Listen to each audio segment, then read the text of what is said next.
Hello and welcome to Southend TV. This morning it's my pleasure to be talking to Alistair from Lazarus Training. Good morning, Alistair. Good morning, Tracy. How are you? I'm very well, thank you. You? Very well, thank you. And wellness is something we're here to talk about. Perhaps you can explain to me a little bit about your company. Sure. Well, Lazarus Training is a first aid and safety training company. And whilst we run a range of safety courses, we really do specialise in first aid and medical care for people.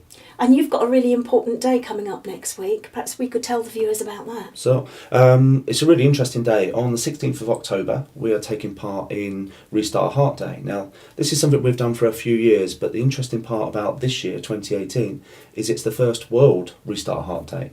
And the concept is that many people collapse and die from cardiac arrest outside of hospital.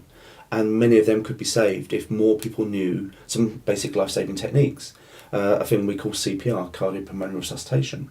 So the idea of Restart Heart Day is that ambulance services, first aid training providers like ourselves are giving up time and using our resources to provide this training free to the people that access it.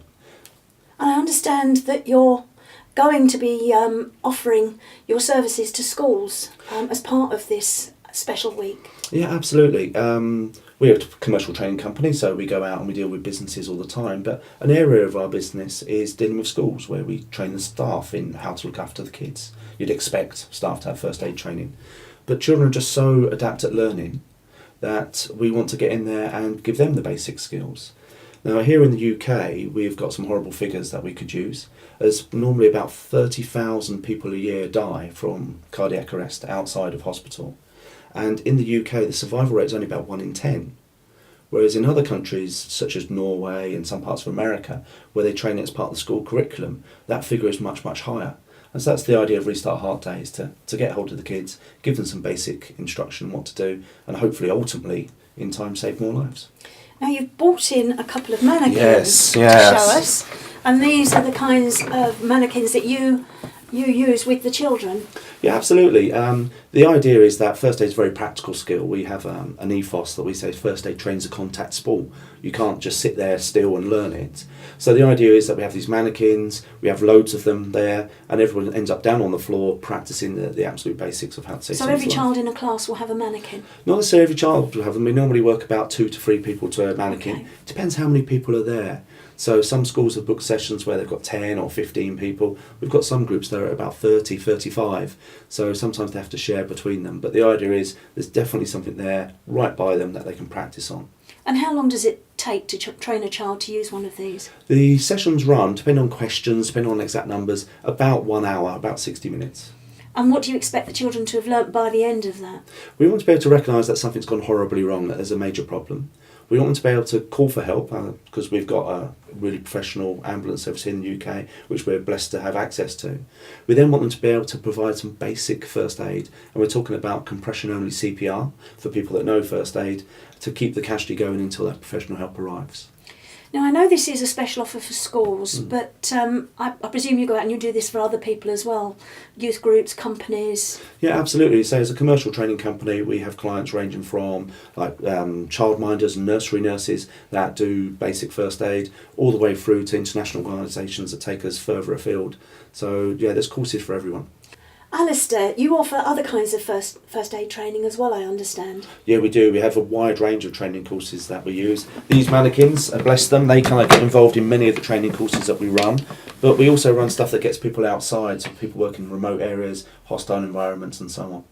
Mental health has become very high on the political agenda now. Do you offer those kinds of services? Yes, we're really pleased to announce that we have now launched mental health first aid training. And as you say, it's a big thing. 1 in 4 people are likely to have some mental health conditions at some point during their lifetime. And so there are petitions going into Parliament at the moment to say that every workplace should have a mental health first aider. So we see it as a natural sort of segue from worrying about people's physical health to worrying about their mental health as well. That's wonderful, and that's another big issue for schools and youth groups and obviously larger companies needing to deal with those kinds of subjects effectively, and it's very difficult to know what to do, and that's what you train them to do, train them how to handle that as a first aid mental health responder. Absolutely. The idea is to raise awareness and to give people a simple 5-step plan of how to assess whether the person needs any assistance and when to direct them off to other resources. Thank you. What other kinds of things do you provide? What other kinds of services do you provide at Lazarus? Well, so the full name, Lazarus Training, we're a training organisation. So we provide training as opposed to selling medical equipment and so on. But we have a wide range of courses ranging from everything from workplace to people working overseas to people working in quite dangerous settings. Alistair, can you tell us about the kinds of people that you work with to provide your courses? Yeah, sure. So we provide training to a lot of companies and organisations. So we do a lot of work within the media sector, we work with law enforcement, banking and so on. But that's one side of the business. We also offer courses in what we call an open nature. So people here in Southend could book on to our first aid training courses running in the area. Just general public? Yeah, absolutely, just general public. Many of them are set up to be workplace courses that people might want to do, but we have a range of other ones. We've got a teenager course that's designed for teenagers to learn some basic first aid skills.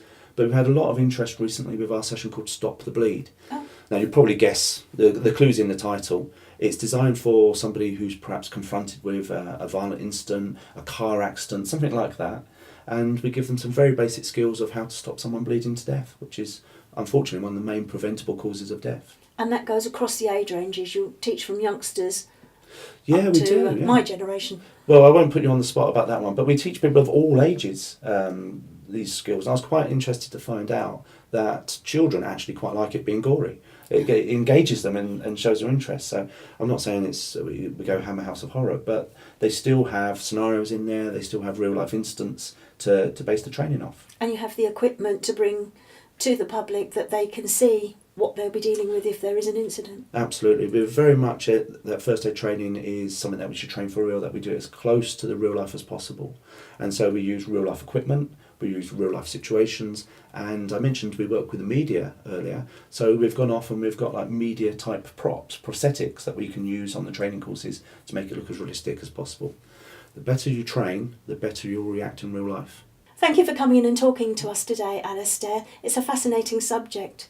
If you'd like details on the training provided by Lazarus, please could you click on the link below and share and comment.